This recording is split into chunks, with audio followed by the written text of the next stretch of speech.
Шум врача Алгатнени. Доброго здоровья, друзья! Я Болян Сырис, инициатор народа Эрзя, ветеран русско-украинской войны и участник Лиги свободных наций. Лига выступает за создание свободных независимых государств, а вы смотрите 4-й выпуск военного блокнота. Сегодня мы подводим итоги 131-й недели войны. Поставьте лайк этому видео, подпишитесь на канал, и мы начинаем. Курское направление. За прошедшую неделю украинское наступление замедлилось. Теперь тут идут такие же позиционные бои, как и на остальных участках фронта. Выровнялся участок между Коренево и Мартыновкой. ВСУ удалось выйти к реке Псел за селом Снагость. Александр Сырский заявил, что ВСУ взяли под контроль 100 населенных пунктов, 594 пленных, и что русские были вынуждены перебросить под Курск около 30 тысяч личного состава. На півдні України ворог дещо знизив свою активність. В першу чергу це пов'язано з тим, що частину своїх сил і засобів він перекинув на Курський напрямок. Поряд з тим продовжує ведення локальних наступальних дій у Запорізькій області, намагаючись відновити втрачене положення. Эти цифры подтверждают и другие источники. В то же время в Курской области действует около 10 тысяч украинских солдат. Но это не значит, что они наступают на втрое превосходящего противника. Переброска 30-тысячного войска – дело не быстрое. Это не то, что перепрыгнуть из окопа в окоп. Часть этих войск, скорее всего, готовят запасные позиции в тылу. Кроме того, можно сделать вывод, что перебрасываются не самые лучшие части и прибывающие не готовы вступать в бой, как говорят, с колес. Им требуется больше времени на разворачивание, чем хорошо слаженным частям. Неожиданно то, что бойцы украинской армии ориентируются в Курской области лучше, чем прибывающие туда русские подразделения. Из-за этого русская оборона, даже насыщенная войсками, все еще имеет слабые места. Мы наблюдаем, что сейчас украинское командование как раз ищет и пытается давить на эти места. Американское издание Warzone пишет, что украинские ФПВ-дроны бьют по технике по всем окрестным дорогам, что существенно усложняет организацию логистики российской армии. В прошлом выпуске мы говорили, что почти 3000 русских солдат оказались зажаты вот в этой зеленой зоне. Украинская авиация полностью разрушила все 3 моста через реку. И русские инженерные войска уже вторую неделю наводят понтонные переправы для доставки боеприпасов и всего прочего в эту зону. Наведенные переправы в течение, как правило, одного дня уничтожаются украинской артиллерией и дронами. Похоже, что московские генералы будут держаться за этот клочок земли до последнего русского солдата. В случае его захвата ВСУ увеличат Курский плацдарм почти в 2 раза и войдут в Глушково, в 3-й районный центр Курской области. Напомним, что сейчас они полностью контролируют Суджу и часть Коренева. Это было бы серьезным политическим ударом для Путина. Сейчас русская пропаганда с его подачи рассказывает населению, что в Курской области идет не война, а, цитирую, контртеррористическая ситуация. Что-то такое непонятно. Якобы речь идет о каких-то диверсантах, которых успешно вытесняет российская армия. А для того, чтобы тысячи беженцев, потерявших имущество и дома, не вносили смуту, их, в кавычках, эвакуируют на оккупированные украинские территории. Из огня да в полымя. Пресс-секретарь Путина Песков привычно лжет, что в Курской области срочники не воюют. Кадыров и говорящая голова Апти Алаудинова рассказывают о воюющих срочниках, которых уже возвращают в ходе обмена пленными, а Песков продолжает настаивать на искажении реальности. Между тем, российского обывателя уже приучают к мысли, что мобилизация так и будет. Официальный канал Российской Компартии допустил в эфир одного из военных экспертов, который заявил ошеломленным ведущим, что в России вообще-то придется проводить еще одну мобилизацию, потому что скрытая уже не помогает. Вопросы мобилизации очень активно муссируются в общественном сознании. Да, но мы тут опять, в общем-то, стесняемся сказать народу, да, мы резервы готовы. Да, правда, об этом не надо говорить. Да, возможно, у нас идет и скрытая мобилизация. Да, это возможно. Да, мы потихоньку переводим экономику на военные рельсы. Но вернемся к фронту. Украинское командование не оставило попыток атаковать и соседнюю Белгородскую область. 27 августа русские военные корреспонденты писали, что ВСУ предпринимали попытки прорваться через границу. Атаки украинцев были отбиты. Но решающие бои идут не в Курске, а на украинской земле. Русская армия смогла продавить оборону ВСУ в Донецкой области в направлении Покровска и пробивает коридор к этому городу. Покровск – очень важный город для украинской армии. Через него идет большая часть фронтовой логистики ВСУ. Причем все 10 лет войны. Еще в марте этого года он был, можно сказать, тыловым городком. Но за 5 месяцев оккупационные войска смогли пройти больше 20 километров. И сейчас русские солдаты стоят в 8 километрах от Покровска. Город готовится к обороне. Идет эвакуация жителей, закрываются предприятия. Но до уличных боев, скорее всего, далеко. Пока же русские генералы закрепляют позиции под Покровском и атакуют соседние города и поселки. Селидово, Гродовку. Новогородовка уже захвачена.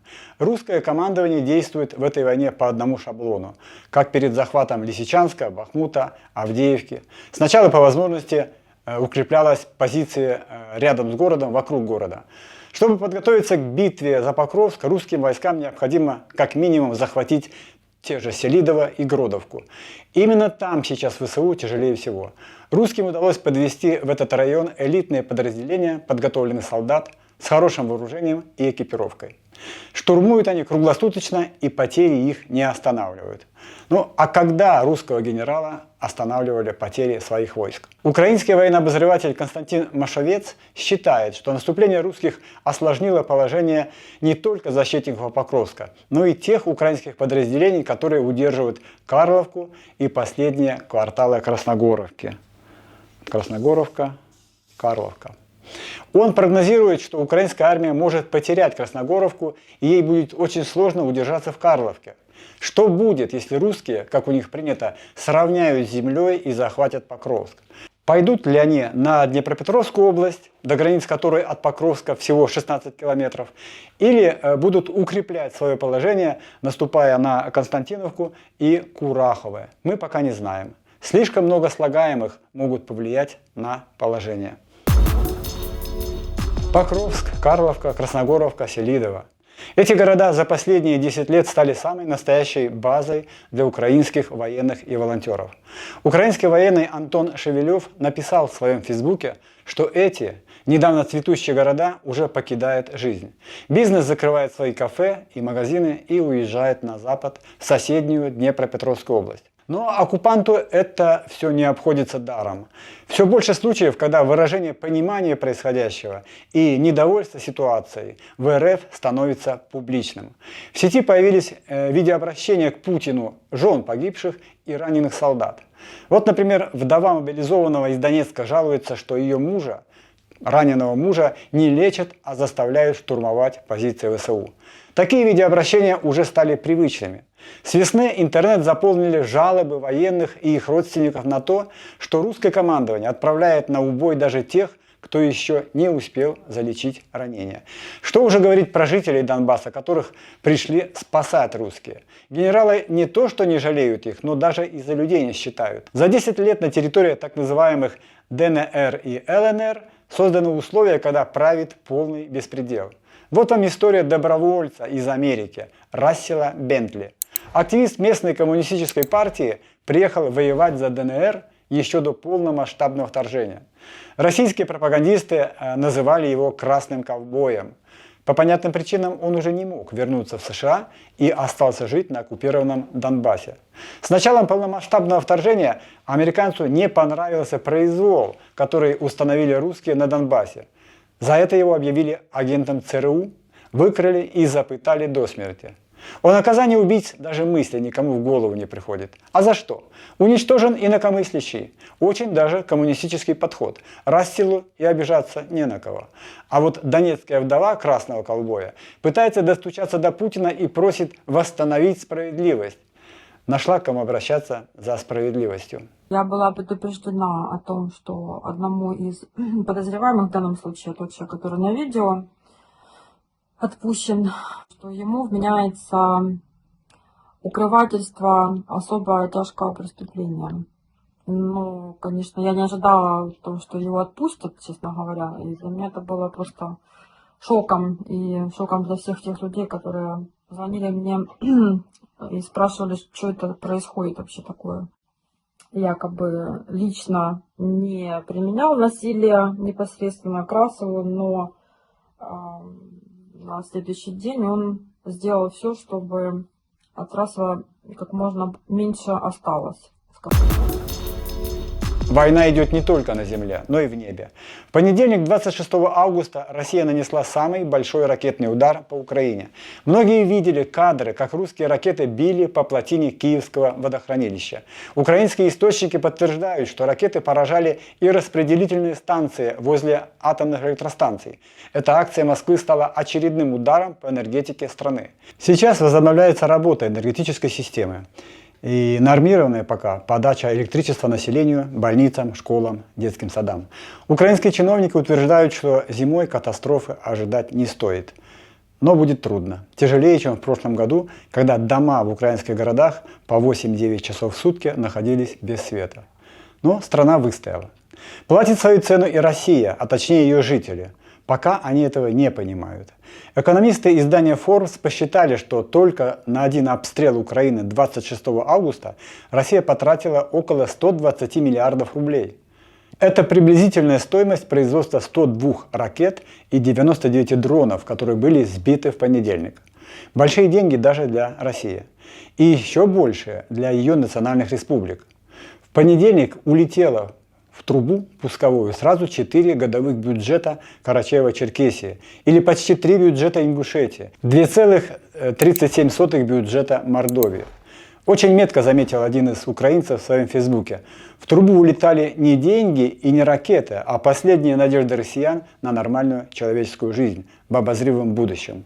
В сети много жалоб жителей национальных республик на состояние школ и больниц, особенно больниц. Но денег на ремонт и оснащение нет. Как нет и права наших народов жить своей волей и самим принимать решения, на что тратить свои деньги. Почему же так происходит, что на ремонт больниц денег нет, а на ракеты есть? Не ищите ответа, тут нет логики. Есть объяснение, которое можно выразить простыми словами. Царь спятил. Еще точнее сказал об этом убитый царем Борис Немцов. Но мы, к сожалению, не можем повторить слово в слово его точного выражения диагноза.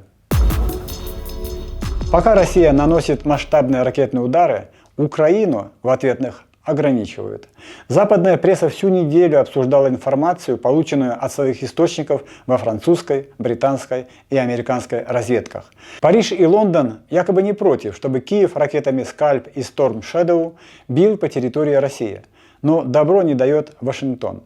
Журналисты пишут, что в этих ракетах стоят американские детали, и США имеют право запрещать использование этих ракет по территории России. Всех нюансов мы, к сожалению, не знаем, но понятно, что многие политики на Западе до сих пор относятся к крупнейшей с 1945 года войне почти так же, как и Путин. То есть видят ее в неком формате СВО, когда их оружие может применяться только на территории страны-жертвы и не может бить по территории самого агрессора. Его войска уничтожают соседнюю страну, стирают в пыль города, бьют по плотинам, атомным электростанциям и несут большие потери. Но сама Россия при этом страдать не должна. Украина пытается выйти из крайне невыгодного для нее формата такой войны.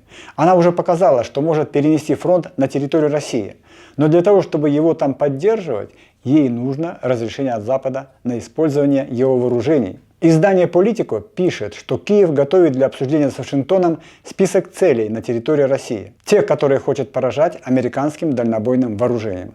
Что ж, посмотрим, как пройдут эти переговоры. А пока украинская армия бьет по России собственным оружием. На этой и прошлой неделе последовали удары по нефтебазам, которые горят уже несколько дней, и дым растягивается на сотни километров. Особенно сильно горят нефтебазы Ростовской области.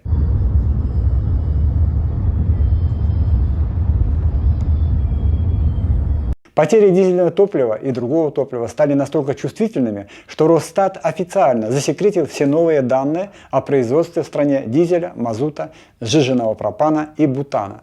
Такое решение Главное ведомство статистики приняло 28 августа. Понятно, что российские чиновники сделали это не от легкой жизни. Атаки украинских дронов нанесли серьезный удар российскому топливному комплексу.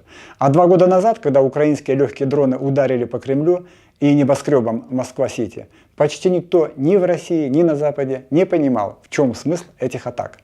Это были легкие дроны, и задача их состояла не в том, чтобы куда-то попасть. Это были пробы, когда проверялись исходные данные, исследовалась система российского ПВО, особенности маршрута. Президент Украины заявил, что на этой неделе украинская армия получила дрон-ракету «Паляниця» и завершились испытания первой украинской баллистической ракеты. Подробностей Владимир Зеленский не раскрывал. Но украинский портал Defense Express пишет, что украинская ракета, возможно, достает до Москвы, Саратова и Сочи. От башен Московского Кремля до границы Украины по прямой всего 449 километров. Это расстояние по плечу для ракеты средней дальности. А вот американское издание Warzone считает, что новая украинская баллистика – это ракета «Гром-2». Проект начинался еще в 2000-х, но серьезно не финансировался. Второе дыхание проект получил после 2014 года. По данным Warzone, именно «Громы» ударили по авиабазе в Крыму в 2022 году. А сейчас Украина модифицировала этот ракетный комплекс. Американские журналисты считают, что Зеленский имел в виду именно новую версию ракеты «Гром-2». Судя по официальной презентации на телеграм-канале президента Украины, «Паляниця» – это гибрид крылатой ракеты и дрона. Эксперты, обсуждающие новинку, уверены, что и «Паляниця» может долететь до Москвы. Это первая потеря самолета F-16 в Украине. Напомним, что это произошло в понедельник. Первым об этом написал Wall Street Journal. Украина подтвердила потерю самолета и смерть пилота. Киев заявил, что с машиной потеряли связь во время боевого вылета при отражении массированного ракетного обстрела Украины. Самолет сбил 3 русских ракеты и 1 дрон. Погиб высококлассный пилот Алексей Месь. Пилот одним из первых прошел в США обучение полетам на F-16. Что именно вызвало падение самолета, не сообщается. ВСУ будут проводить внутреннее расследование. Некоторые народные депутаты Украины и западные СМИ утверждают, что самолет могли сбить собственные зенитные комплексы. В условиях такого количества атакующих аппаратов, 102 ракеты и 99 дронов, это вполне возможно. Но не факт. Я прослужил в авиации 25 лет. Мы хоронили пилотов и в мирное время. От себя лично и от участников Лиги свободных наций выражаю соболезнования родным и близким пилота. Он погиб, защищая свою родину, свой народ. Это честь. F-16 очень хороший самолет. Леопарды, Челленджеры, Абрамсы – хорошая техника. Но идеального оружия пока нет, слава Инешке Пазу. Потому что неизвестно, чьи руки его создадут и в чьих руках оно окажется. Говорили на этой неделе и о мире. Премьер-министр Индии Нарендра Моди, который посещал Киев, призвал Путина прекратить войну. Москва никак не прокомментировала слова Моди. А Владимир Зеленский на своей пресс-конференции заявил, что на следующей неделе предоставит президенту США план победы Украины. По словам Зеленского, план включает 4 шага по принуждению России к миру. Среди них стабилизация экономики Украины, военное давление в Курской области, закрепление Украины в структуре глобальной безопасности и мощное дипломатическое давление на Россию с целью принудить ее покинуть оккупированные территории Украины. Этот документ также получат и кандидаты на пост президента США Камала Харрис и Дональд Трамп. Не будем питать особых надежд на этот документ. Задача РФ – уничтожить Украину как государство. Его остановит только сила оружия. Поэтому Украина, кроме дипломатической работы, готовится защищаться и дальше.